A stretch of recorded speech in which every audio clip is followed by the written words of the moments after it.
Students, अब इंतजार की घड़ी खत्म हुई और हम पढ़ेंगे nutrition in human beings, digestive system in humans की हमारी बॉडी में डाइजेस्टिव सिस्टम कैसे काम करता है स्टूडेंट्स। तो देखिए स्टूडेंट्स, जैसे कि मैंने यहां पे बनाया है स्टूडेंट्स, तो स्टूडेंट्स अब देखें हमारी जो बॉडी है उसमें बहुत सारे ऑर्गन्स होते हैं। लीवर होता है, हार्ट होता है, लंग्स होता है, स्टमक होता है, आई है, नोज है, ईयर्स है, टीथ है, बहुत सारे ऑर्गन्स है। लेकिन क्या लगता है आपको, सारे ऑर्गन्स जो है क्या वो डाइजेस्टिव सिस्टम में पार्टिसिपेट करते हैं? नहीं स्टूडेंट्स, कुछ ऑर्गन्स करते हैं और कुछ नहीं करते हैं। जैसे आई है, उसका डाइजेस्टिव सिस्टम से कोई लेना देना नहीं है स्टूडेंट्स, राइट। तो सबसे पहले हम यहां पे क्या करेंगे, वैसे ऑर्गन्स को थोड़ा देखेंगे जिनका डाइजेस्टिव सिस्टम में बहुत इंपॉर्टेंट रोल है स्टूडेंट्स। तो लेट्स सी दैट। सबसे पहला जो ऑर्गन है वो है माउथ स्टूडेंट्स। ऑब्वियसली फूड को सबसे पहले हम माउथ में डालते हैं, तो that is the first organ that contributes to digestive system. उसको स्टूडेंट्स बकल कैविटी भी बोलते हैं। फिर आप देख सकते हो कि माउथ से एक पाइप लाइक स्ट्रक्चर नीचे की तरफ जाता है स्टूडेंट्स, उसको फूड पाइप या ओएसोफेगस बोलते हैं। You have to focus on the spellings students, वहां पे बहुत गलती होती है, राइट। फिर आप देख सकते हो कि इस पाइप से एक दूसरा ऑर्गन अटैच्ड है, and this is a very important organ. इसके बारे में तो आपने बहुत सुना है, दिस इज स्टमक, और ये जे शेप का होता है स्टूडेंट्स, ठीक। फिर ये जो स्टमक है वो इस कॉइल टाइप स्ट्रक्चर से कनेक्टेड होता है, जो आपको यहां पे दिख रहा है, उसका नाम होता है स्टूडेंट्स स्मॉल इंटेस्टाइन। फिर ये जो स्मॉल इंटेस्टाइन है वो इस बड़े से स्ट्रक्चर से कनेक्टेड होता है, जिसको बोलते हैं लार्ज इंटेस्टाइन। फिर स्टूडेंट्स वो जो है वो इस स्ट्रक्चर से कनेक्टेड है यहाँ पे, जिसको रेक्टम बोलते हैं स्टूडेंट्स। और फिर फाइनली यहाँ पे ये स्ट्रक्चर है जिसको एनस बोलते हैं। अब स्टूडेंट्स, जब हम टॉयलेट में जाते हैं तो वेस्ट मटेरियल अपनी बॉडी से बाहर निकालते हैं, तो ये एनस वही पार्ट है जहां से वेस्ट मटेरियल हमारी बॉडी से बाहर आता है, राइट स्टूडेंट्स। तो देखो स्टूडेंट्स, जब आप फूड खाते हो तो आप माउथ में डालते हो, फिर वो ओएसोफेगस से होते हुए से नीचे आता है, फिर वो स्टमक में जाता है, फिर स्टूडेंट्स वो स्मॉल इंटेस्टाइन में घुसता है, ठीक है, फिर उसमें से वो लार्ज इंटेस्टाइन में जाता है स्टूडेंट्स, ठीक। फिर आप देखो इस तरह से मूव करता है। तो स्टूडेंट, जब हम फूड खाते हैं तो उसका कुछ इस तरीके से पाथ होता है, वो इन ऑर्गन से गुजरता है। तो स्टूडेंट्स, ये जो पूरा का पूरा पाथ है जो मैंने आपको बताया यहां पे, उसको बोलते हैं गट या एलिमेंट्री कैनाल, ठीक है। तो गट बोलने का मतलब है या एलिमेंट्री कैनाल बोलने का मतलब है कि ये जो फूड का जो पूरा पाथ है उसकी बात हम कर रहे हैं। उसमें ये सारे इंपॉर्टेंट ऑर्गन्स आ गए डाइजेस्टिव सिस्टम के, और ये सारे ऑर्गन्स आपको बहुत अच्छे से याद होने चाहिए। तो स्टूडेंट्स, इन ऑर्गन्स रिलेटेड हम कुछ छोटी छोटी बातें और देखेंगे जो बड़ी इंटरेस्टिंग होगी स्टूडेंट्स। तो देखो मैं आपको बताता हूं, ये जो फूड पाइप है इससे फूड नीचे जाता है, लेकिन स्टूडेंट्स यहां पर एक और पाइप होती है जिसका नाम होता है विंड पाइप। तो देखो क्या होता है कि माउथ से सिर्फ फूड ही अंदर नहीं लेते हैं स्टूडेंट्स, माउथ से एयर भी अंदर जाती है। ऐसे तो आप सोच रहे हो कि एयर मेनली नोज से अंदर जाती है, वो ठीक है, लेकिन कुछ एयर माउथ से भी अंदर जाती है, दैट इज रेस्पिरेटरी सिस्टम। वो सांस लेने का पार्ट है, जो कि हम बाद में बहुत डिटेल में पढ़ेंगे, लेकिन थोड़ा सा मैं आपको बताना चाहता हूं, ठीक। तो माउथ से फूड और एयर दोनों अंदर जाता है। तो फूड को जाने के लिए ओएसोफेगस या फूड पाइप होती है, और एयर के अंदर जाने के लिए विंड पाइप होती है स्टूडेंट्स, ठीक है। तो अलग अलग पाइप होती है, और इसमें ये ध्यान में देने वाली बात है कि जो विंड पाइप होती है वो पहले होती है और फूड पाइप जो है पीछे होती है। कहने का मतलब स्टूडेंट्स कि आप मुझे यहाँ फ्रंट से देख रहे हो, तो मेरे गले से नीचे फूड पाइप और विंड पाइप दोनों जा रही है, ठीक है। लेकिन फ्रंट में कौन सी पाइप है, स्टूडेंट्स? फ्रंट में विंड पाइप है, और फूड पाइप जो है उसके पीछे में। I hope you understand this. तो हम लिख सकते हैं स्टूडेंट्स यहाँ पे food pipe is behind wind pipe, ठीक है। This is important point. यहां पर एक और इंपॉर्टेंट पॉइंट है स्टूडेंट्स, जिसमें कई बार आपको कंफ्यूजन आ सकता है, इसलिए मैं आपको खुद ही बता देता हूं। देखो यहां पे अगर मैं इसको जूम करूं स्टूडेंट्स, ठीक है, माउथ को, तो देखो जो फूड हम अंदर लेते हैं उसको फूड पाइप से जो पीछे है उससे ही नीचे आना है। तो there has to be mechanism कि वो विंड पाइप में ना चल जाए, राइट। फूड को फूड पाइप पे जाना है, विंड पाइप में नहीं जाना है। तो ऐसा कैसे होगा स्टूडेंट्स? तो देखो यहां पर क्या होता है स्टूडेंट्स, आप देखो ये फ्लैप टाइप स्ट्रक्चर होता है विंड पाइप के ऊपर, उसको बोलते हैं एपिग्लॉटिस। क्या बोलते हैं? एपिग्लॉटिस, ठीक है। वो इंश्योर करता है कि फूड जो है विंड पाइप में ना जा सके, फूड पाइप में ही जाए। आप देखो इस एनिमेशन को देखो, आपको क्लियर हो जाएगा क्या होता है। सो आपने देखा है स्टूडेंट्स कैसे वो एपिग्लॉटिस जो है फूड को फूड पाइप में जाने के लिए मजबूर करता है, और wind pipe sort of close हो जाती है ताकि फूड उसमें न जा पाए स्टूडेंट्स, ठीक है। तो just a small point which you should keep in mind. Fine students, अब हम बात करते हैं स्मॉल इंटेस्टाइन की। ये बड़ा इंटरेस्टिंग ऑर्गन होता है स्टूडेंट्स। आप देखो ये कितना कंजेस्टेड है। क्यों इतना कंजेस्टेड है स्टूडेंट्स? ये इसलिए इतना कंजेस्टेड है क्योंकि पेट में, हमारे एब्डोमेन में जगह तो बहुत कम है स्टूडेंट्स, लेकिन ये बहुत लंबा होता है स्टूडेंट्स। कितना लंबा होता है students? It is around 6 metres long, लगभग 6 मीटर लॉन्ग होता है, उससे ज्यादा भी हो सकता है। तो स्टूडेंट्स आपको शायद समझ में नहीं आ रहा होगा कि 6 मीटर बहुत लंबी डिस्टेंस होती है। This is around the height of a 2 floor building.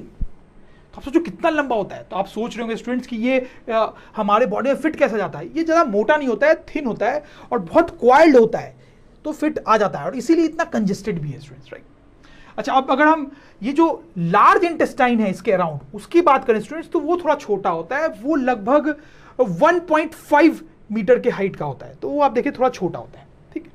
अच्छा, अब स्टूडेंट्स आपको यहां पे हो सकता है एक और डाउट आए कि ये जो है ये इतना लंबा है लेकिन इसको स्मॉल इंटेस्टाइन बोल रहे हैं, और ये जो है ये ऑर्गन ये छोटा है उसको लार्ज इंटेस्टाइन बोल रहे हैं, तो उल्टा हो रहा है ना देखा जाए तो देखो स्टूडेंट्स शायद आप समझ रहे होंगे, इसको स्मॉल इंटेस्टाइन बोला जाता है क्योंकि इसकी जो विड्थ है वो कम है, और इसको लार्ज इंटेस्टाइन बोला जाता है क्योंकि इसकी विड्थ ज्यादा है, तो जो नाम है वो विड्थ को ध्यान में रख के दिया गया है, ना कि लेंथ को ध्यान में रख के। Small intestine is small because it is thin, large intestine is called large because it is wide. समझ रहे हो मेरी बात को। एक और इंटरेस्टिंग बात मैं आपको यहां पे बताता हूं स्टूडेंट्स।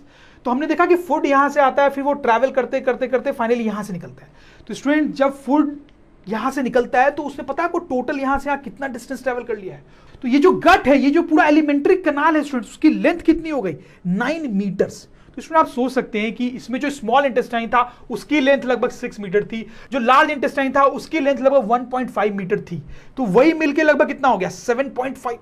तो बाकी चीजें भी तो है, ये ओएसोफेगस है, माउथ है, रेक्टम है, एनस है, इन सबको पूरा को सबको हम ऐड करेंगे स्टूडेंट्स, तो जो गट है या एलिमेंट्री कनाल है ये पूरा, उसमें जो टोटल डिस्टेंस आ जाती है that is 9 metres, right students. तो ये बड़ा लंबा डिस्टेंस है स्टूडेंट्स, और फूड देखो आप कितना लंबा डिस्टेंस ट्रैवल करता है हमारे बॉडी में, mainly because of this large length of small intestine. अच्छा, एक और चीज आप यहां पे देखो स्टूडेंट्स, एक और छोटा सा ऑर्गन होता है, आप देखो उसका नाम होता है अपेंडिक्स। आपने इसके बारे में सुना होगा स्टूडेंट्स, ये भी टेक्निकली डाइजेस्टिव सिस्टम का ही एक पार्ट है, बट स्टूडेंट्स का कोई खास यूज होता नहीं है। ये एक ऐसा ऑर्गन है हमारी बॉडी में जिसका कोई यूज नहीं है स्टूडेंट्स। इनफैक्ट ये कभी कभी ट्रबल ही क्रिएट करता है। कभी कभी क्या होता है कि फूड जब पास कर रहा होता है अपने पास से, तो फूड का अगर कुछ पार्ट इसमें फंस जाता है स्टूडेंट्स, तो आपको बॉडी में बहुत पेन हो सकता है। इसलिए कई बार क्या होता है कि अगर किसी भी कारण से आपके पेट का कोई ऑपरेशन हो रहा है, तो डॉक्टर्स कई बार इस ऑर्गन को काट के हटा भी देते हैं ताकि वो फ्यूचर में कोई प्रॉब्लम क्रिएट ना कर सके, क्योंकि फायदा तो ऐसे भी कुछ उसका है नहीं। इनफैक्ट उसमें मैं बताऊं, मेरी सिस्टर के साथ भी अपेंडिक्स का ऑपरेशन हो चुका है, उसको ये प्रॉब्लम हुई थी। But anyways students, let's move ahead. तो ये तो बात हो गई स्टूडेंट्स बहुत सारे इन ऑर्गन्स की। अब कुछ और इंपॉर्टेंट चीजें हम यहां पे देखते हैं। पहला है स्टूडेंट्स पेरिस्टाल्टिक मूवमेंट। अब ये क्या है स्टूडेंट्स, ये क्या है? आप देखो, जो फूड हमने खाया वो इस फूड पाइप से होते हुए नीचे आता है, तो ये कैसे नीचे आता है इस पाइप से? That is what I want to tell you students. तो देखो, ये जो पाइप है ये कुछ इस टाइप की पाइप नहीं है कि एक पाइप ली हमने और कुछ डाला और सट से नीचे आ गया, ऐसा नहीं होता है। ये वैसी पाइप नहीं है स्टूडेंट्स, ये बहुत टाइट टाइप की पाइप होती है, ठीक है। फूड को इसके नीचे जाने में थोड़ा एफर्ट लगता है क्योंकि ये टाइट है पाइप, लूज नहीं है ऐसे।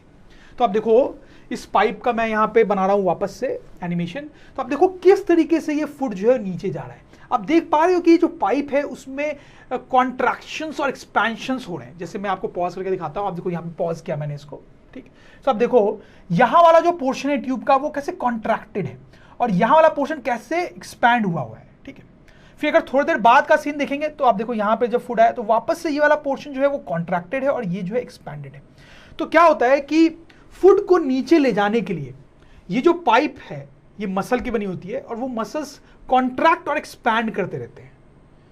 कॉन्ट्रैक्शन और एक्सपेंशन से वो फूड को नीचे पुश करते हैं, तो फूड जो है वो नीचे की तरफ आता है स्टूडेंट्स।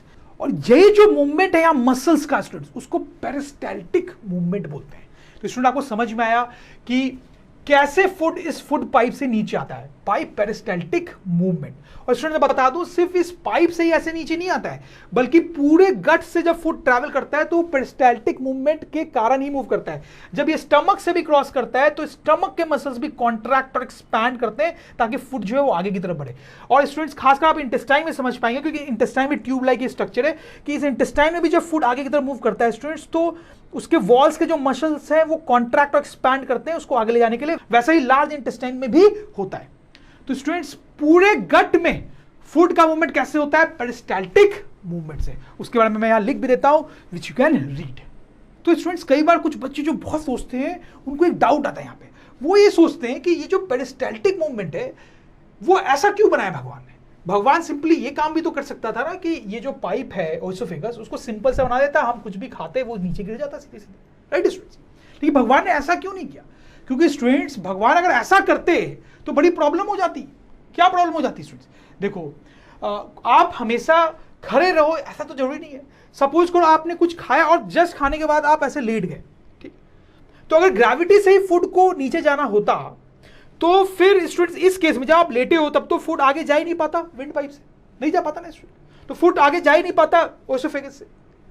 तो अगर पेरिस्टाल्टिक मूवमेंट है स्टूडेंट तो आप सोच सकते हो कि आप जब लेटे हो तो भी वो पेरिस्टाल्टिक मूवमेंट होगा और फूड जो है वो आगे की जाएगा, फूड जो है वो ग्रेविटी पे डिपेंडेंट नहीं होगा। इनफैक्ट स्टूडेंट्स आप सोच के देखो, अगर आप उल्टे भी लटके हुए हो इस तरीके से और आप कुछ खाते हो तो उस केस में भी इस पेरिस्टाल्टिक मूवमेंट के कारण फूड जो है वो सही डायरेक्शन में जाने लगा student. That's why peristaltic movement is actually very important और भगवान ने बड़े सोच के इस मूवमेंट को बनाया हमारी बॉडी में। अब नेक्स्ट इंपॉर्टेंट चीज है स्फिंक्टर्स। अब ये क्या होते हैं स्टूडेंट्स? देखो मैं आपको समझाता हूं। जैसे आप यहां पर देखो, एनएस पे देखो, ठीक है, तो यहां से वेस्ट मटेरियल निकलता है जब हम बाथरूम में जाते हैं।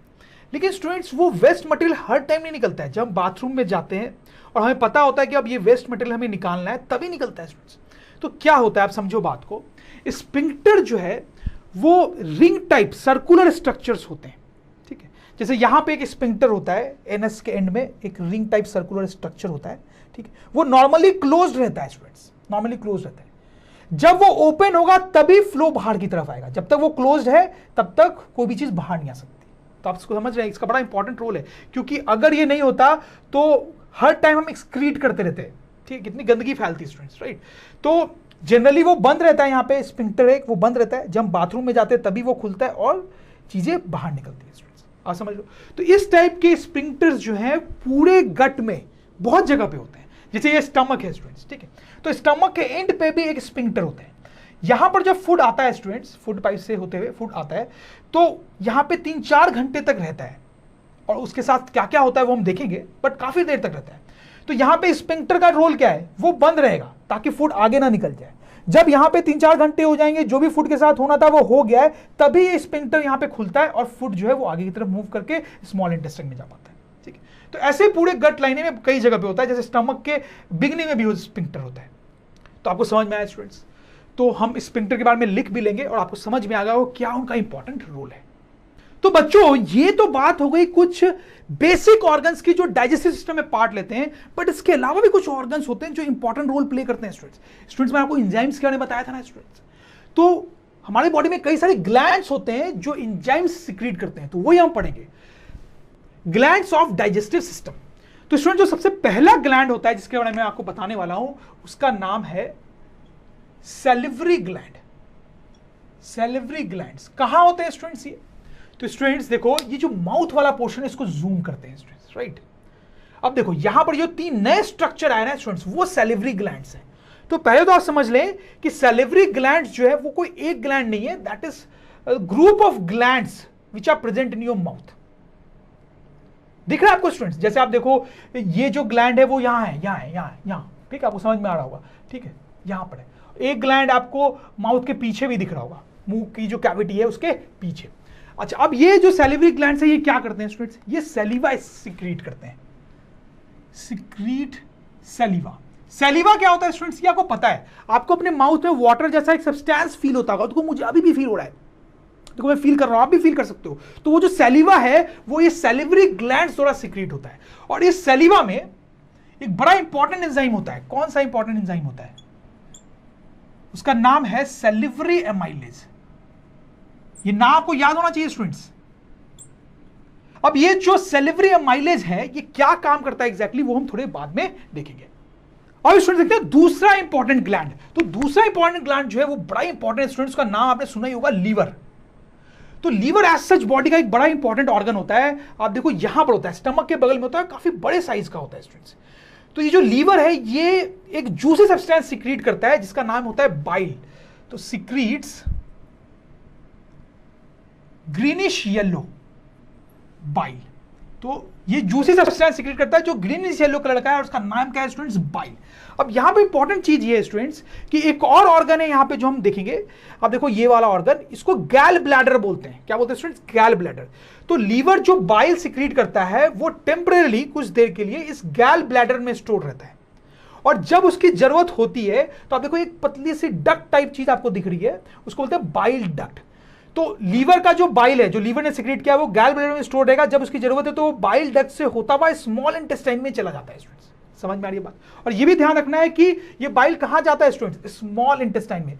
कुछ बच्चे कंफ्यूज हो जाते हैं, उनको लगता है कि स्टमक के बगल में है तो इसका जो सीक्रेशन है वो स्टमक में आता हुआ है। ऐसा नहीं है, राइट स्टूडेंट्स? देखो मैं इसको लिख भी देता हूं यहां पे। तो ये आपको लीवर समझ में आ गया स्टूडेंट, राइट? अब बात करते हैं स्टूडेंट्स तीसरे इंपॉर्टेंट ग्लैंड की, जिसका नाम है स्टूडेंट्स पैंक्रियाज।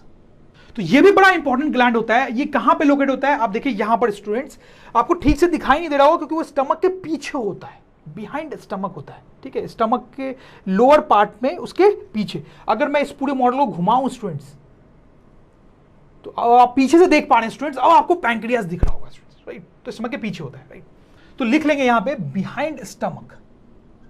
अब ये जो पैनक्रियाज स्टूडेंट्स, ये एक जूस सीक्रेट करता है, और जूस में 3 एंजाइम्स होते हैं स्टूडेंट्स। क्या नाम होते हैं उसके?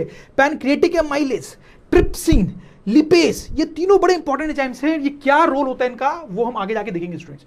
और ये जो जूस है पैनक्रियाज का, वो भी कहां जाता है स्टूडेंट्स? वो भी स्मॉल इंटेस्टाइन में ही जाता है, स्टमक में नहीं जाता है, स्मॉल इंटेस्टाइन में जाता है। तो स्टूडेंट्स यहां पे मैंने आपको 3 बड़े इंपॉर्टेंट ऑर्गन्स के बारे में बताया जो कि डाइजेस्टिव सिस्टम में बड़ा इंपॉर्टेंट रोल प्ले करते हैं। सैलिवरी ग्लैंड्स, ये कहां पे होता है स्टूडेंट्स? माउथ में। लीवर, ये कहां है? स्टमक के बगल में। पैनक्रियाज, ये कहां पे? स्टमक के पीछे, राइट स्टूडेंट्स? तो इसी के साथ स्टूडेंट्स हमने सारे ऑर्गन्स देख लिए जो डाइजेस्टिव सिस्टम में रोल प्ले करते हैं। तो एक छोटा सा एक्सरसाइज करना बनता है स्टूडेंट्स। तो आप देखें इस फोटोग्राफ को, देखें इसमें डिफरेंट ऑर्गन्स को नंबर किया गया है, राइट? तो मैं आपसे रिक्वेस्ट करूंगा कि आप वीडियो को पॉज करें और वो कौन कौन से ऑर्गन्स हैं उनको आइडेंटिफाई करें students. I am sure students आपने ऐसा किया होगा। अब मैं आपको आंसर बता देता हूं ताकि आप ना चेक कर सकें आंसर।